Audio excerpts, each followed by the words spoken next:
If your child has an IEP or a 504 plan right now, I need you to hear this before they ever walk into a college disability services office, because the way that office operates is fundamentally different from the way your child's high school has operated for the last 4 years.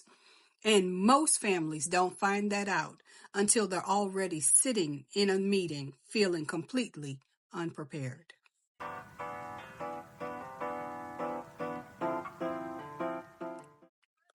But first, hi, I'm Michelle, founder of the Clarity Consultant, and I want to help you with tools most professionals won't tell you are crucial when navigating this one and only life while raising and guiding a person living with the diagnosis of neurodivergence.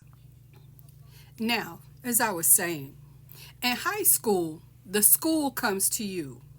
The school identifies the need, the school schedules the meeting, and the school builds the plan around your child, whether your child says a single word or not.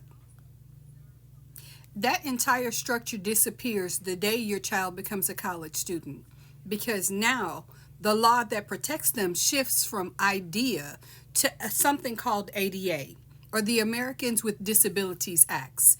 And under the ADA, your child has to be the one who asks. Nobody's coming to find them. Nobody is going to notice a pattern and step in. Your child has to walk into the office and advocate for themselves, often for the first time in their life. And that office is going to ask them 3 questions to determine what supports they actually qualify for.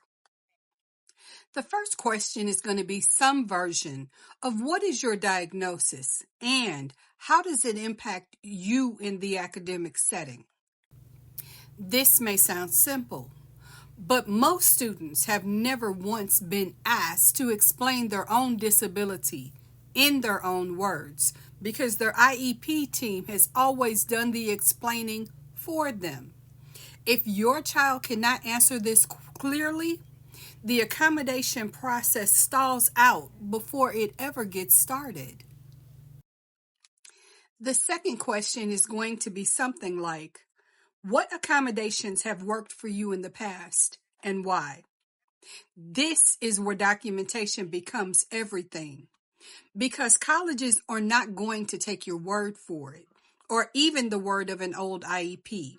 They want to see evaluation reports. They want dates, and they want specifically what interventions were actually used and what were the outcomes of those accommodations. A vague answer here gets a vague accommodations, and a vague accommodation in college often means no accommodation at all. The families who walk into that first meeting prepared are the ones who spent months before enrollment practicing these exact answers together at home, translating the clinical language of an IEP into plain, confident, first-person statements that their child can say out loud without hesitation. That's not something you figure out in the parking lot before that appointment. That is something you build deliberately, with time, before the pressure of a deadline is sitting on top of you. The third question, and this is the one that catches families completely off guard, is what do you need right now, today, as an incoming student? Not what did you need in 10th grade, not what do your parents think you need. What does your child need in their own words? They say they need to succeed in this specific moment. If your child freezes here or looks at you to answer for them, the disability services counselor is going to notice. And it can be the way that they shape proactively how the office follows up with your child going forward. If you're standing in this moment right now and you don't have all of this figured out, you don't have to do it alone. Join our community of parents navigating these exact transitions in the Facebook group linked below in the description box. There, we share strategies Ask questions and support each other through every step. And if you need personalized help building your specific transition plan, book a free 90-minute strategy session using the link in the description. I'm here to help.